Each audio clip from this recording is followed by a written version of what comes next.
Hello दोस्तों, आज हम लोग इस लेक्चर में भाग 8 पढ़ेंगे। भाग 8 में है किसी चालक में व्यय वैद्युत ऊर्जा का निर्धारण।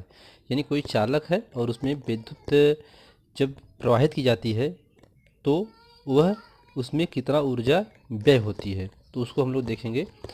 तो हम लोग जानते हैं कि विद्युत धारा बहने पर कोई चालक तार गर्म हो जाता है। जब उसमें धारा बहती है, अगर ये कोई चालक तार है और इस चालक तार में हम धारा आई अगर इसमें बह रही है, तो ये चालक तार क्या हो जाता है, गर्म हो जाता है।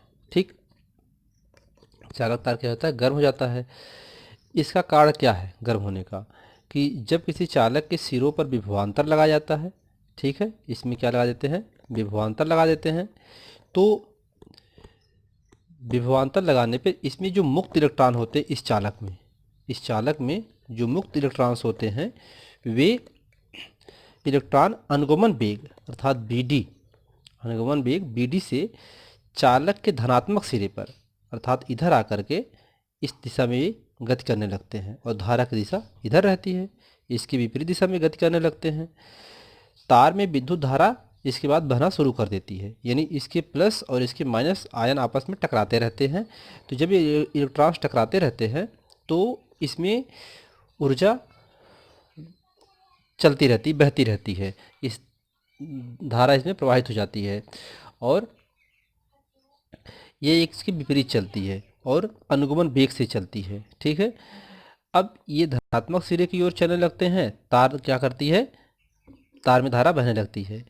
ये अपनी गति के दौरान जो मुक्त इलेक्ट्रॉन होते हैं, ये तार में धन आयनों से बार बार टकराते हैं और अपनी ऊर्जा उन्हें देते रहते हैं। ये इनसे टकराते रहते हैं, ये इनके इसके इलेक्ट्रॉन्स और इसके इलेक्ट्रॉन्स आपस में क्या करते रहते हैं, टकराते रहते हैं और ये अपनी ऊर्जा उसको देते रहते हैं। यानी मुक्त इलेक्ट्रॉन लगातार बैटरी से ऊर्जा लेते रहते हैं, ये अपनी ऊर्जा इनको देंगे, इनसे अपनी इसकी ऊर्जा ले लेंगे। यह और चालक के धन आयन जो होते हैं उनको ये अपना धन आयन उनको देते रहते हैं। यानी मुक्त इलेक्ट्रॉन लगातार बैटरी से क्या करते हैं, बैटरी की ऊर्जा लेते रहते हैं और चालक के धन आयनों को देते रहते हैं। इस प्रकार चालक में धन आयनों की ऊर्जा बढ़ जाती है, इसमें धन ऊर्जा क्या हो जाती है, बढ़ जाती है। इस चालक में, इस पूरे चालक में धन ऊर्जा बढ़ जाती है, तो उनकी उसमें जो गति होती है वो भी बढ़ जाती है और तार का ताप भी बढ़ जाता है, अर्थात इसका टेम्परेचर भी बढ़ जाता है, अर्थात यह गर्म हो जाता है। जब ताप बढ़ेगा तो ये गर्म हो जाता है। अब कहने का तात्पर्य ये है कि जो बैटरी है ना, जैसे ये जो बैटरी है, इसमें बैटरी जो है, बैटरी में लगाई गई उस ऊर्जा ऊष्मा में बदल जाती है। जो उसमें बैटरी में ऊर्जा होती है वह बाद में ऊष्मा में बदल जाती है जब ऐसी धारा प्रवाहित हो जाती है। तो हम उसमें ऊर्जा को अपने दैनिक जीवन में भी प्रयोग करते हैं कई रूपों में, जैसे विद्युत बल्ब में तो आप देखिए हीट हो जाता है, हीटर में, टोस्टर आदि में हम इसका उपयोग करते हैं, जहाँ पर उसको हम गर्म पाते हैं उसमें ऊर्जा में वह बदल जाता है। ठीक है, तो अब आइए हम इसको देखते हैं कि जब किसी चालक में धारा प्रवाहित की जाती है तो चालक इलेक्ट्रॉन लगातार धनायनों से टकराते रहते हैं, जिससे वैद्युत ऊर्जा का रूपांतरण लगातार ऊष्मीय ऊर्जा में होता रहता है। ठीक, ये चीज़ हमने आपको समझा दिया ये कैसे होता रहता है। माना चालक के सिरों के बीच विभवांतर बी और चालक का प्रतिरोध आर तथा प्रवाहित धारा आई हो, तो चालक में व्यय वैद्युत ऊर्जा यानी ऊर्जा द्वारा किया गया कार्य, अब जो ऊर्जा उसमें जा रही है उस विभवांतर के द्वारा, ठीक है, अर्थात उस बैटरी के द्वारा, उस सेल के द्वारा जो ऊर्जा उसमें जा रही है, बराबर क्या होता है, आवेश गुणे विभवांतर। ठीक है, तो यानी ऊर्जा द्वारा किया गया कार्य और बराबर आवेश गुणे विभवांतर, यानी आवेश को तार के एक सिरे से दूसरे सिरे तक प्रवाहित करने में किया गया कार्य। इसका मतलब क्या है कि जो आवेश है अर्थात जो उसको ऊर्जा दी गई है, तो जो आवेश है, आवेश को तार के एक सिरे से दूसरे सिरे तक प्रवाहित करने में किया गया कार्य W बराबर Q इंटू वी होता है। ठीक है, अब Q का मान क्या होता है, I इंटू टी होता है। तो I गुणे टी होता है तो Q की जगह I गुणे टी रख दिया तो W बराबर वी आई टी आ गया। ठीक है, अब किया गया कार्य विभवांतर गुणे धारा गुणे समय हो गया। ठीक है, तो ये आ गया पहला समीकरण, अर्थात एक सूत्र इसका ये है। ठीक है, आगे हम जानते हैं कि V बराबर होता है आई आर, सब ओम के नियम से V बराबर क्या होता है आई आर, तो V की जगह आई आर रख दिया गया तो I का I में गुणा करेंगे आई स्क्वायर आर टी हो जाएगा। इस समीकरण नंबर 2 मिल गया। ठीक है, इसी प्रकार से ओम के नियम से ही I का मान होता है बी अपान आर, तो I स्क्वायर है तो बी अपान आर का स्क्वायर हो जाएगा into R into T, R से आर एक कैंसिल हो जाएगा, एक आर बचेगा तो B square upon R into T. ये तीसरा समीकरण हो गया। हमने 3 समीकरण पाया ऊर्जा द्वारा किया गया कार्य। ठीक है, तो ये जो 3 समीकरण मिले हैं ये तीनों सूत्र है इसके, और ये इसमें W जो है व्यय वैद्युत ऊर्जा होती है। ठीक है, अर्थात ऊर्जा द्वारा किया गया कार्य या इसको व्यय वैद्युत ऊर्जा कहते हैं। अब ये तीनों समीकरण को हमने यहाँ पे आपको ये उत्पन्न ऊष्मा जो तीनों समीकरण थे उनसे यहाँ पे लिख दिया गया। अब एच बराबर क्यू, हीट ऊष्मा जो होती है W अपान जे होता है। जे क्या होता है, यांत्रिक गुणांक होता है। तो यांत्रिक गुणांक जे जिसका मान होता है 4.2 गुणे 10 की घाते 3 जूल किलो प्रति कैलोरी होता है। यहाँ पर W अपान जे जो है यांत्रिक गुणांक होता है जे, तो यहाँ पर हीट इसमें ऊष्मा जो होती है W बटा जे में, ये W का मान यहाँ पर सब अलग अलग है, 3 सूत्र हैं इसके। तो यहाँ पर W की जगह Q बराबर इतना या H बराबर इतना है, तो W की जगह ये तीनों समीकरण और बटा सबका J, तो किलो कैलोरी। इस तरीके से भी सूत्र सवाल के हिसाब से लगा सकते हैं।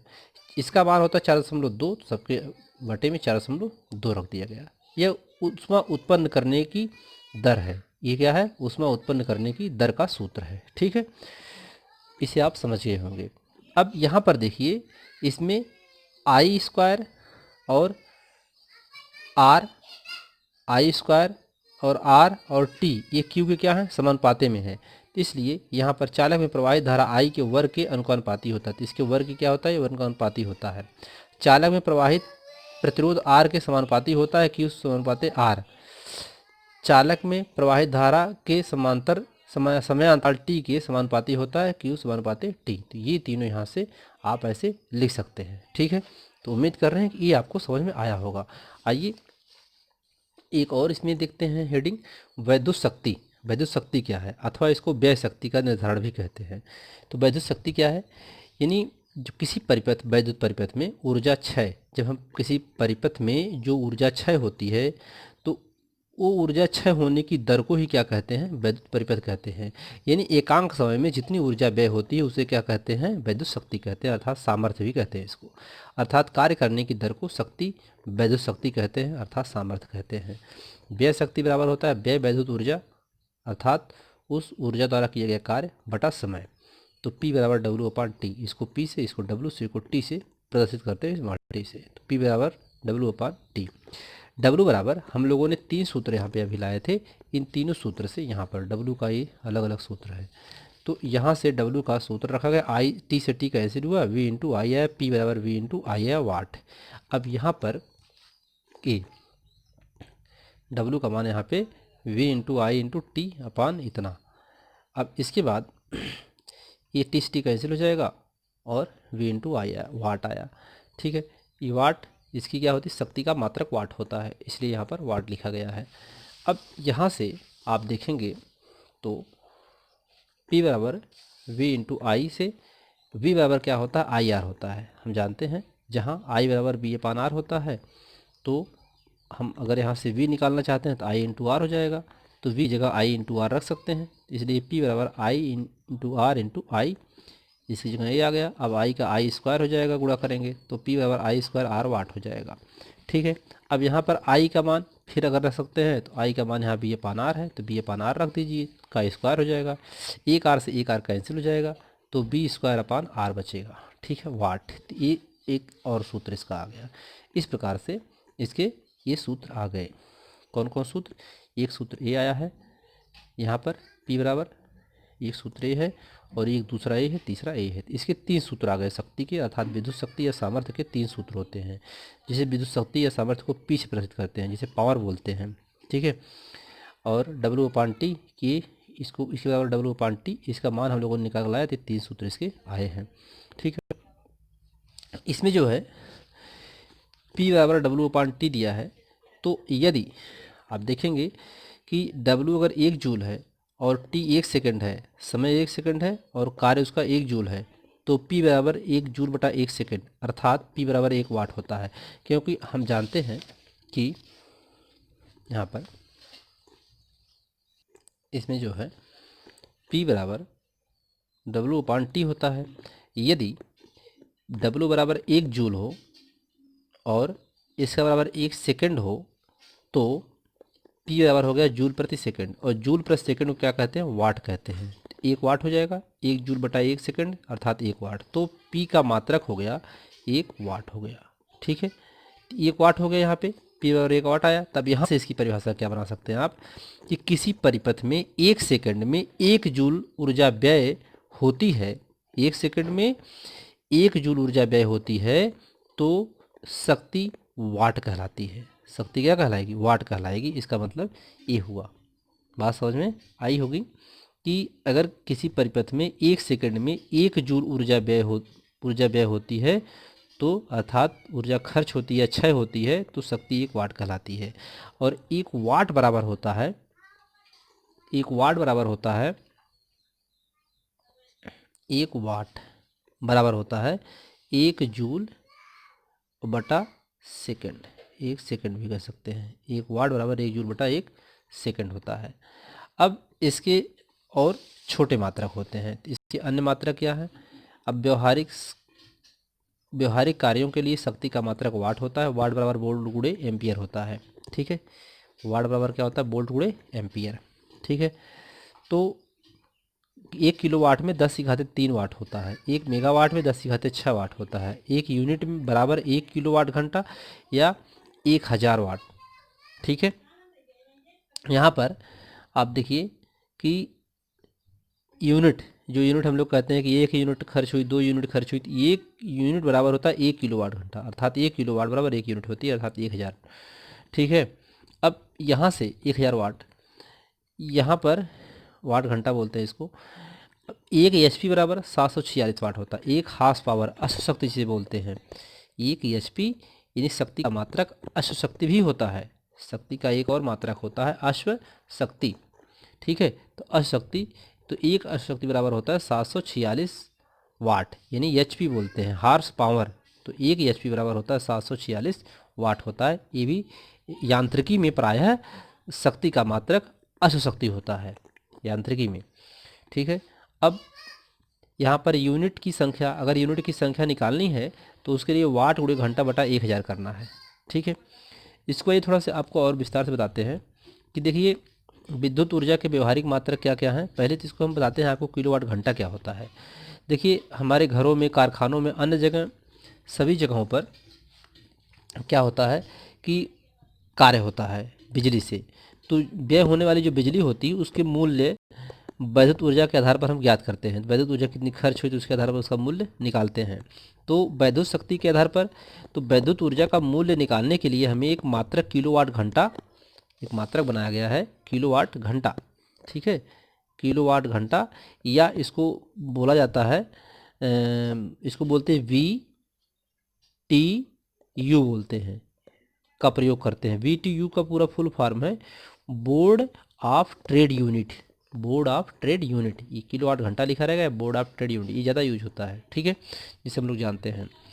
साधारण बोलचाल की भाषा में केवल यूनिट ही बोला जाता है। साधारण बोलचाल की भाषा में क्या बोलते हैं? केवल यूनिट ही बोलते हैं इसको। हम लोग बोलते हैं इतना यूनिट खर्च, किलोवाट घंटा नहीं बोलते उसमें, या BTU नहीं बोलते हैं।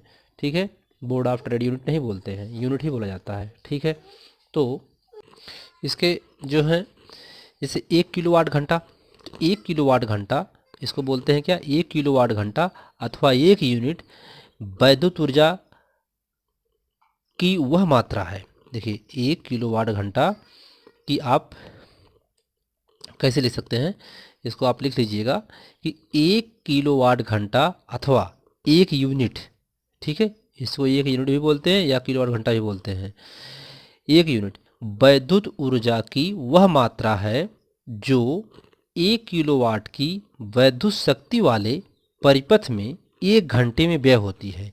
अर्थात जो परिपथ होगा उस परिपथ में, ये परिपथ मान लीजिए, ये परिपथ है पूरा, इस परिपथ में 1 घंटे में जितनी ऊर्जा व्यय होगी, जितनी ऊर्जा खर्च होगी, जितनी शक्ति लगेगी, उसे क्या कहते हैं, 1 घंटे में व्यय होती है, उसे हम वैद्युत शक्ति कहते हैं।